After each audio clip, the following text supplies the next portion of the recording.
दोस्तों, कहा जाता है किसी इलाके में एक नेक लड़की रहा करती थी। वो बहुत ही ज्यादा खूबसूरत थी। एक बार वो लड़की कहीं पर जा रही थी और एक हिंदू शख्स ने उसको जाते हुए देख लिया और वो उसके हुस्न का आशिक हो गया। वो किसी भी तरह से उस लड़की से बात करना चाहता था, उसको पाना चाहता था, यानी कि उससे शादी करना चाहता था, मगर ऐसा हो ना सका और उस मुसलमान लड़की की शादी एक मुसलमान शख्स के साथ हो गई। वो उसके साथ में बहुत खुश थी। इधर वो हिंदू शख्स उस लड़की के प्यार में पागल हो रहा था। वो उसको दिलो जान से चाहने लगा था, मगर वो शादी करके किसी और के पास चली गई और वो कहने लगा कि वो लड़की शादी करके किसी और के पास गई हुई तो मगर मैं उसको कभी भी सुकून के साथ रहने नहीं दूंगा। उसका सुख और चैन मैं छीन लूंगा।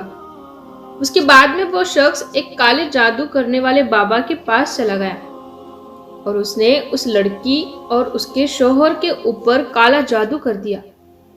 उस लड़की का शौहर बहुत अच्छा और नेक था और वो इस काले जादू के असर में आ गया था, इसलिए वो अब उदास उदास सा रहने लगा था और इस वजह से उसको शुरू के 5 सालों तक कोई औलाद नहीं हुई। उसके बाद में वो किसी के कहने पर अपना रूहानी इलाज करवाया। बहुत इलाज करवाने के बाद में आखिरकार उसके घर में एक बेटी पैदा हुई। उस बेटी को घर में बहुत चाहते थे, मगर उस बच्चे का बाप उसको देखना भी नहीं चाहता था। मगर फिर भी वो औरत बहुत खुश थी कि चलो घर में रहमत तो आई है। वक्त के साथ साथ इसका बाप भी अपनी बेटी को चाहने लग जाएगा। उसके बाद जब वो बेटी तकरीबन 8 महीने की हुई, फिर एक दिन एक फकीर बाबा ने उनके दरवाजे पर आवाज लगाई। उस औरत ने अपनी एक नौकरानी से कहा कि फकीर को कुछ सदका खैरात देकर भेज दो, मगर वो फकीर जिद करने लगा कि वो उसे घर की मालकिन से मिलना है, बहुत जरूरी बात करनी है।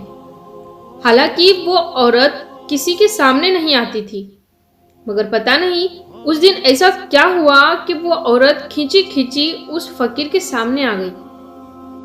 वो फकीर कहने लगा, बेटी बहुत भूख लगी है, खाना खिलाओ। उस औरत ने उसको खाना खिला दिया।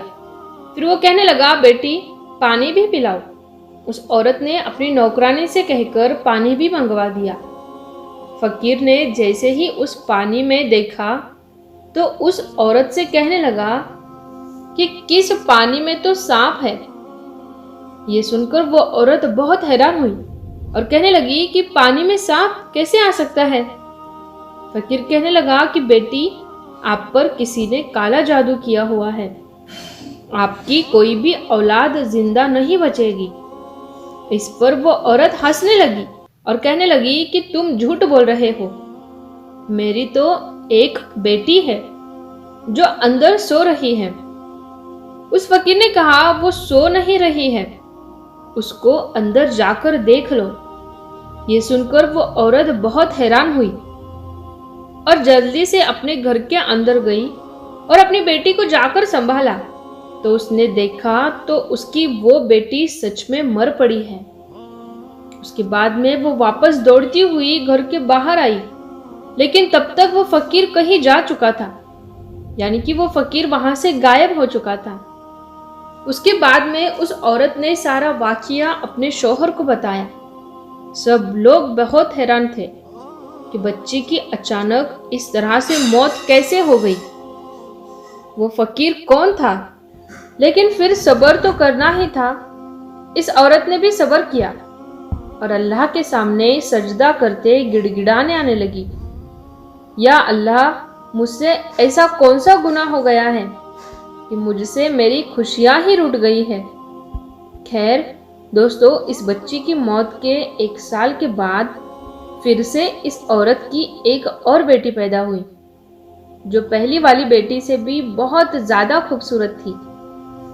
अब वो औरत अपनी इस बेटी को किसी के भी सामने नहीं लाती, ताकि उसको किसी की नजर ना लग जाए, क्योंकि वो अपनी एक बेटी को खो चुकी थी। इसलिए वो अपनी इस दूसरी बेटी को खोना नहीं चाहती थी। लेकिन जब उसकी वो बेटी 2 साल की हुई, फिर एक बार वो फकीर उस औरत के दरवाजे पर आया और आवाज लगाने लगा। जैसे ही उस औरत की नौकरानी उस फकीर को सदका खैरात देने के लिए गई और उसको वो पहचान गई, और उसने भागिन से जाकर बताया। इस औरत को शक हो गया था कि कहीं पर यह फकीर उसकी दूसरी बेटी को लेने के लिए तो नहीं आया है। इसलिए भागते हुए पहले अपनी बेटी के पास गई। उसने देखा कि उसकी वो बेटी आराम से सो रही है। उसने अल्लाह का शुक्र अदा किया और फिर अपनी नौकरानी से कहा कि उसे सदका खैरात देकर रुखसत कर दो। वो फकीर घर से जाते हुए ये कहने लगा कि इस घर की मालकिन पर बहुत ही बुरा जादू किया गया है। इस घर की कोई भी औलाद जिंदा नहीं बचेगी। उससे कहो अपना इलाज करवाए। इस तरह से कहकर वो फकीर वहां से चला गया। उस फकीर की ये बातें सुनकर वो औरत रोने लगी।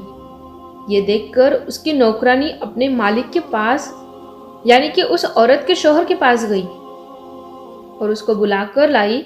उसका शौहर एक घोड़े पर बैठकर अपने घर पहुंचा। जैसे ही वो घोड़ा उसके घर के अंदर दाखिल हुआ तो अजीब हरकतें करने लगा।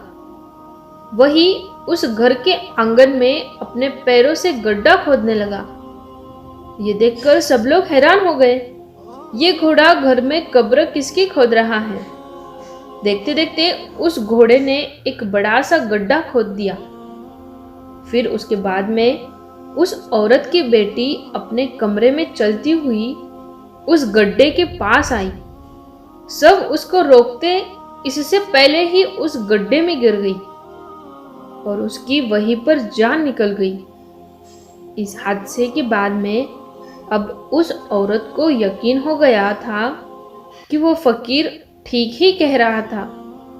उसके बाद में फिर वो एक बहुत बड़े आलिम के पास गई और अपना इलाज करवाना शुरू कर दिया।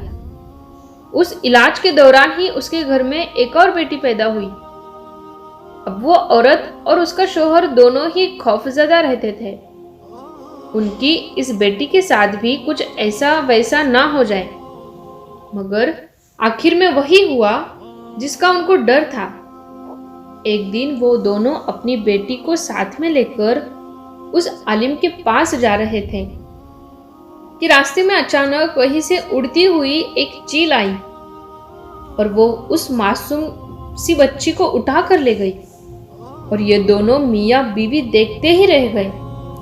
उस चील ने आसमान में ले जाकर उस बच्ची को वहीं से छोड़ दिया। वो बच्ची सीधा जमीन पर आकर गिर गई और उसका पूरा जिस्म पूरी तरह से बिखर गया। ये हादसा देखकर दोनों मियाँ बीवी तड़प कर रह गए, मगर वो करते भी तो क्या करते। मगर अब वो सोचने लगे कि आखिर ये सब क्यों हो रहा है? आखिर हमारी बेटियों को मारने वाला है कौन? दोस्तों, इसके कुछ दिनों के बाद में इनके घर में फिर से वो फकीर आया और आवाज लगाने लगा। नौकरानी ने देखा कि वही फकीर है। वो दौड़ती हुई अपनी मालकिन के पास गई और उसको इस फकीर के बारे में बताया। वो औरत फकीर के सामने आई और रोती हुई बोली, अब तो किसको लेने आया है? जब भी तो आता है मेरी औलाद को ले जाता है। अब तो मेरे पास कुछ भी बचा नहीं है। अब तो मेरी गोद भी खाली है। वो फकीर कहने लगा, ए औरत, तुम मुझ पर यकीन रखती हो तो मुझे अपने घर के अंदर ले चलो। मुझे खास तुम्हारे काम के लिए ही भेजा गया है। उस औरत ने उस फकीर पर यकीन कर लिया और उसको अपने घर के अंदर लेकर आई। फकीर ने उसके पूरे घर का चक्कर लगाया और फिर एक जगह पर बैठ गया और फिर पानी मांगने लगा। उसकी नौकरानी ने उसे पानी लाकर दे दिया फकीर काफी देर तक उस पानी पर कुछ पढ़ता रहा और उस औरत से कहा कि देखो, इस पानी के अंदर तुम्हें क्या दिख रहा है। जैसे ही उस औरत ने उस पानी के अंदर देखा तो एक जोरदार चीख मारकर पीछे हट गई, क्योंकि उस पानी में एक काला बड़ा सांप कुंडली मारे हुए बैठा हुआ था। फिर उस फकीर ने कहा कि बेटी, देख लिया ना, तुम पर काला जादू किया गया है। इस काले जादू से तुम्हारे पेट के अंदर एक सांप को बिठा दिया गया है जो आपके हर बच्चे को मार देता है। वो औरत कहने लगी, पर मेरे तो सारे बच्चे सही सलामत पैदा होते हैं। तो उस फकीर ने कहा, तुम्हें खुशियां मिलती जरूर है, मगर फिर वापस छीन ली जाती है। आपके बच्चों को मारने वाला कोई और नहीं बल्कि वही सांप है जो तुम्हारे पेट में बैठा हुआ है। वह औरत कहने लगी, बाबा, मगर मेरा दुश्मन कौन है? वो है कौन जिसने मेरे ऊपर काला जादू किया है? तो वो फकीर कहने लगा, बेटी, एक गैर मुस्लिम शख्स तुम्हारा दीवाना हो गया था, मगर तुम्हारी शादी जब किसी दूसरे के साथ हो गई तो फिर तुम्हारा सुख चैन छीनने के लिए तुम्हारे ऊपर काला जादू करवा दिया। अब अगर तुम चाहती हो कि तुम्हारे ऊपर से काले जादू का असर खत्म हो जाए, तुम्हें औलाद का सुख मिल जाए, तुम्हें एक मुश्किल घड़ी के साथ गुजारना होगा। वो औरत अल्लाह की एक नेक बंदी थी। उसने हिम्मत करके कहा कि मैं इसके लिए हर मुश्किल घड़ी से गुजरने के लिए तैयार हूँ। आप बस हुक्म करें, बस इस गंदे इल्म को यहाँ से हटाना है। वो फकीर कहने लगा, तुम्हें अपनी औलाद को जिंदा रखने के लिए उस सांप को पहले पैदा करना होगा, यानी कि उस सांप को पहले अपने पेट से बाहर निकालना होगा। अभी तुम्हारे आने वाली बच्चियों की जिंदगी महफूज हो सकती है।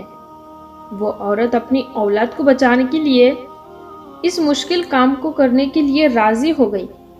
उसके बाद में फकीर ने उसको कुछ अमल भी बताए जिसको उसने रात में तन्हाई में करने थे।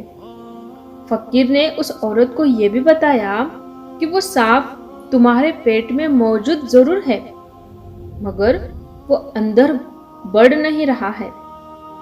अगर तुम मुझसे मोहब्बत का इजहार करोगी, यानी कि अगर तुम मुझसे कहोगी ये मेरा बच्चा है, मुझे इसको पैदा करना है, तो फिर वो तुम्हारी हर बात सुनने लगेगा।